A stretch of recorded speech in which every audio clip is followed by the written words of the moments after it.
গ্রামের শেষ প্রান্তে বাঁশঝাড়ের অন্ধকারে ঘেরা এক বিশাল জলাশয়, নাম তার লাল দিঘি। লোকে বলে অমাবস্যার রাতে এই দিঘির জল নাকি রক্তের মতো লাল হয়ে যায়।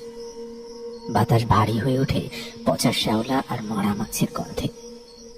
আজ অনেক বছর পর সেই দিঘির পাড়েই এসে দাঁড়িয়েছেন হরিচরণ চ্যাটার্জি, সাথে তার ভাইপো পলাশ, যে কলকাতা থেকে এসেছে কদিনের ছুটিতে।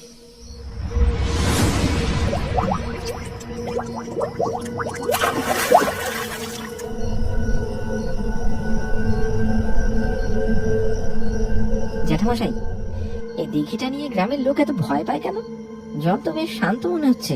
জল শান্ত বলেই তো ভয় বেশি রে পলাশ। এই দিঘির তলায় কি লুকিয়ে আছে তা কেউ জানে না।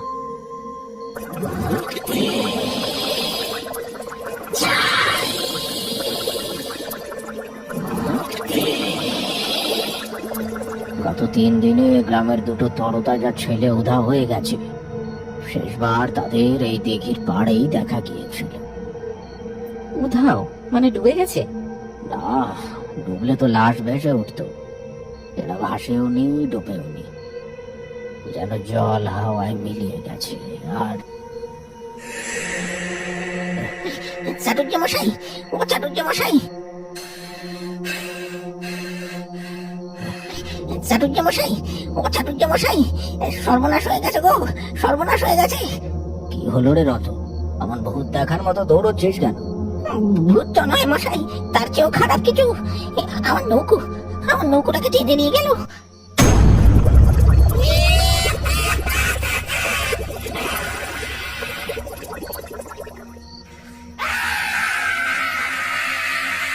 নৌকো টেনে নিয়ে গেল? কে? কুমির নাকি? কুমির নয় গো বাবু, কুমির নয়। জলের তলা থেকে উঠে এলো। ও মা গো, কালো কুচকুচে কালো একখানা হাত। মানুষের হাত নয়, যেন মরা গাছের ডাল। কিন্তু গায়ে কি জোর! আমার চোখের সামনে মাধবকে টেনে নিয়ে গেল জলের তলায়। একটা শব্দ হলো না, শুধু এক রাশ বুদবুদ আর লাল রক্ত ভেসে উঠল। রতনের কথা শেষ হওয়ার আগে দিঘির মাঝখানে একটা বিশাল ঢেউ উঠল, অথচ বাতাস নেই কোথাও। হরিচরণ চ্যাটার্জির চোখ দুটো কুঁচকে গেল। তিনি বুঝতে পারলেন, বাতাস ছাড়াই যেখানে জল নড়ে সেখানে বিজ্ঞানের নিয়ম খাটে না।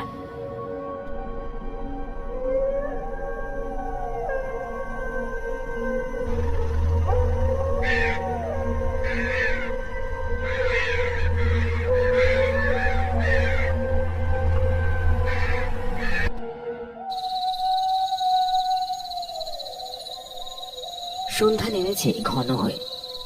হরিচরণ বাবু তার পুরনো পুঁথিপত্র ঘাটছেন। পলাশ জানলার ধারে দাঁড়িয়ে বাইরে অন্ধকারের দিকে তাকিয়ে আছে। গ্রামের পরিবেশ আজ বড় থমথমে। কোথাও কোনো শিয়ালের ডাক নেই, কুকুরের কান্না নেই, এক অস্বাভাবিক নিস্তব্ধতা। জ্যাঠামশাই, তুমি কি সত্যি বিশ্বাস করো জলে কিছু আছে? রতন হয়তো ভয় পেয়ে বাড়িয়ে বলছে। রতন মিথ্যে বলে না। আর এই দেখ, আমার দাদুর আমলের পুঁথি।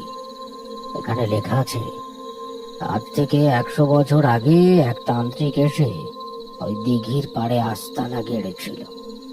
সে চেয়েছিল অমর হতে। গ্রামের কুমারী মেয়েদের বলি দিত ওই দিঘির ঘাটে। পরে গ্রামবাসীরা তাকে পিটিয়ে মারে এবং ওই দিঘিতেই ডুবিয়ে দেয়। তার মানে সেই তান্ত্রিকের আত্মাই কি হতে পারে? কিন্তু হঠাৎ 100 বছর পর সে জাগবে কেন? নিশ্চয় কেউ তাকে জাগিয়েছে, অথবা দিঘির তলায় এমন কিছু আছে যা কেউ তোলার চেষ্টা করছে।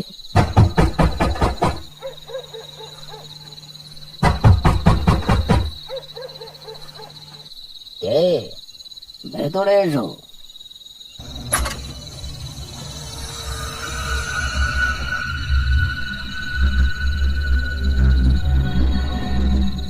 নমস্কার চাটুর্য মশাই, শুনলাম গ্রামে নাকি খুব উপদ্রব হচ্ছে। কে তুমি? আগে তো দেখিনি তোমায় এই গ্রামে। আমি ভৈরব। শ্মশানে কদিন হলো আস্তানা গেড়েছি। দিঘির ব্যাপারটা কানে এলো, তাই ভাবলাম আপনাদের একটু সাহায্য করি। ওটা সাধারণ প্রেত নয় মশাই, ওটা জল পিশাচ। জল পিশাচ? হ্যাঁ, যে অতৃপ্ত আত্মা জলের তলায় পচে মরে আর প্রতিহিংসার আগুনে জ্বলে, সেই হয় জল পিশাচ। আজ রাতে সে পূর্ণ শক্তি পাবে। যদি তাকে আটকাতে চান তবে আজ রাতে দিঘির পাড়ে যজ্ঞ করতে হবে। যজ্ঞ? কিন্তু আমি তো শুনলাম তুমি শ্মশানে থাকো, দিঘির ব্যাপারে এত আগ্রহ কেন তোমার? সাধকের কাজই তো অশুভ শক্তি বিনাশ করা। আপনারা চাইলে আসবো, না চাইলে নয়। তবে মনে রাখবেন, আজ রাতে ও ডাঙায় উঠে আসবে। তখন কিন্তু ঘরের দরজা বন্ধ করেও লাভ হবে না। ভৈরব কাপালিক আর দাঁড়ালো না, ঝড়ের বেগে বেরিয়ে গেল ঘর থেকে। হরিচরণ বাবু চিন্তিত মুখে বসে রইলেন। পলাশ লক্ষ্য করল জ্যাঠামশাইয়ের কপালে বিন্দু বিন্দু ঘাম জমছে।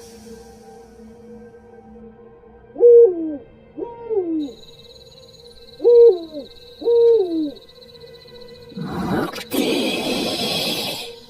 মুক্তি। রাত তখন 2টো, চারদিক ঘুটঘুটে অন্ধকার। হরিচরণ বাবু আর পলাশ চুপি চুপি এসে দাঁড়িয়েছে দিঘির দক্ষিণ পাড়ে, একটা বড় বটগাছের আড়ালে। তাদের হাতে টর্চ, কিন্তু আলো জ্বালেনি। দিঘির ঘাটে দাউ দাউ করে আগুন জ্বলছে। জ্যাঠামশাই, ওই দেখো, ওই ভৈরব কাপালিক।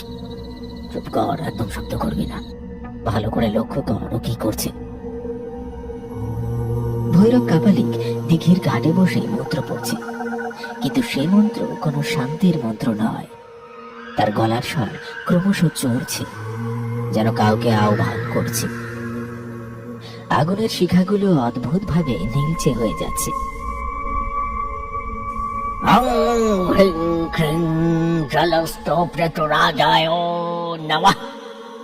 জাগো, জাগো, তোর পিপাসা মেটাবো আমি। আয়, নিয়ে আয়, নিয়ে আয় সেই গুপ্তধন। সর্বনাশ পলাশ, ও পিশাচকে তাড়াতে আসেনি, ও পিশাচকে বশ করতে এসেছে। ওই দিঘির তলায় তান্ত্রিকের পুরনো মন্দিরের ধন সম্পত্তি আছে। এই ভৈরব সেই লোভেই পিশাচকে জাগিয়েছে। তাহলে এখন কি হবে? হঠাৎ দিঘির জল তোলপাড় হতে শুরু করলো। মনে হলো যেন জলের নিচ থেকে কোনো বিশাল আগ্নেয়গিরি জেগে উঠছে। জল ফুঁসছে, পাক খাচ্ছে, আর সেই ঘূর্ণির মাঝখান থেকে ধীরে ধীরে উঠে এলো এক বিভৎস আকৃতি। 10 ফুটের মতো লম্বা এক মানব আকৃতি। শরীরটা পচা শ্যাওলা আর কাদার তৈরি। চোখ দুটো জ্বলন্ত কয়লার মতো, গা থেকে খসে পড়ছে মাংস আর জল।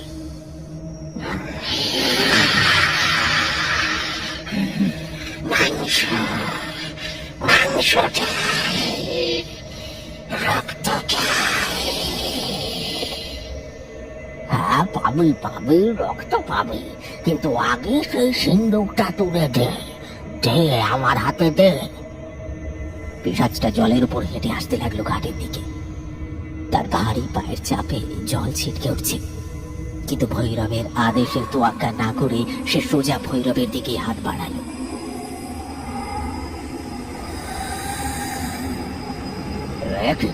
দাঁড়া দাঁড়া, আমি তোর প্রভু, আমাকে স্পর্শ করবি না। মন্ত্র, মন্ত্র পড়ছি, দাঁড়া, মন্ত্র পড়ছি। মুক্তি চাই, তোর রক্তে মুক্তি। পিশাচটা কোনো মন্ত্র শুনল না। তার লম্বা লতানো হাত, যা আসলে জলের আগাছা দিয়ে তৈরি, তা বাড়িয়ে দিল ভৈরবের গলার দিকে। বাঁচাও, কোথায় আছো? বাঁচাও, চাটুর্দে মশাই, চাটুর্দে মশাই, বাঁচাও। পলাশ, টর্চটা জ্বাল আর এই নে গঙ্গার জল আর তুলসী পাতা, আমার পিছনে থাকবি। হরিচরণ বাবু আড়াল থেকে বেরিয়ে এলেন, তার হাতে একটা ত্রিশূল আর অন্য হাতে জবা ফুল। তিনি দৌড়ে গেলেন ঘাটের দিকে। ভৈরব তখন পিশাচের হাতে শূন্যে ঝুলছে। জ্যাঠামশাই, ও ভৈরবকে মেরে ফেলবে। ওরে অসুচি আত্মা, ফিরে যা, ফিরে যা, তোর নরকে ফিরে যা। জয় মা কালী। হরিচরণ বাবু হাতের জবা ফুল আর মন্ত্রপুত জল ছুঁড়ে দিলেন পিশাচটার গায়ে। জলটা পিশাচের গায়ে লাগতেই যেন অ্যাসিডের মতো ধোঁয়া বেরোতে শুরু করলো। পিশাচটা যন্ত্রণায় কাঁকিয়ে উঠল।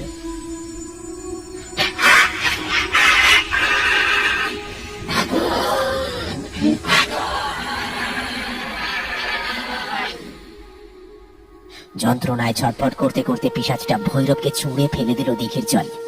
ভৈরব সাঁতার জানে না, সে হাবুডুবু খেতে লাগলো।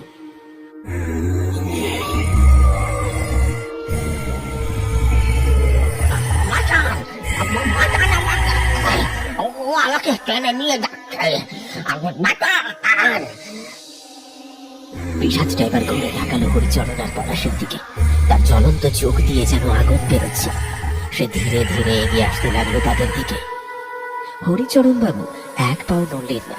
তিনি মাটিতে বসে পড়লেন এবং জোরে জোরে চণ্ডী পাঠ শুরু করলেন। সর্বমঙ্গল মঙ্গলে শিবে সমার্থ সাধিকে শরণ্যে ত্রম্বকে গৌরী নারায়ণী নমস্তুতে। মন্ত্রের আওয়াজ যত জোরে হচ্ছে, পিশাচটা তত পিছিয়ে যাচ্ছে। তার শরীর থেকে কাদা আর শ্যাওলা খসে খসে পড়ছে। মনে হচ্ছে যেন অদৃশ্য কোনো শক্তি তাকে জলের দিকে ঠেলে দিচ্ছে। পলাশ দেখল দিঘির জল আবার উত্তাল হয়ে উঠেছে, আর সেই জলের ঘূর্ণি পিশাচটাকে নিজের কেন্দ্রের দিকে টেনে নিচ্ছে। জ্যাঠামশাই দেখুন, ওটা গলে যাচ্ছে।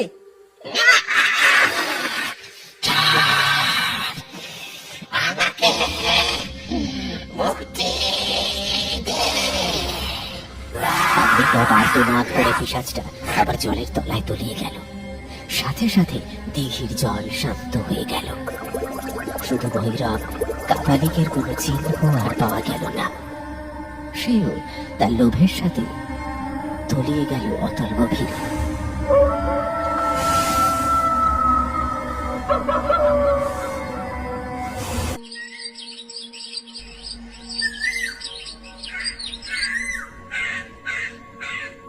ভোরের আলো ফুটেছে। দিঘির জল এখন কাঁচের মতো স্বচ্ছ, লাল আভা আর নেই। গ্রামের লোকেরা ভিড় করছে পাড়ে। হরিচরণ বাবু ক্লান্ত, কিন্তু তার মুখে স্বস্তির হাসি। চাটুর্যমশাই, আপনি সাক্ষাৎ দেবতা। আপনি না থাকলে কাল রাতে গ্রাম উজাড় হয়ে যেত।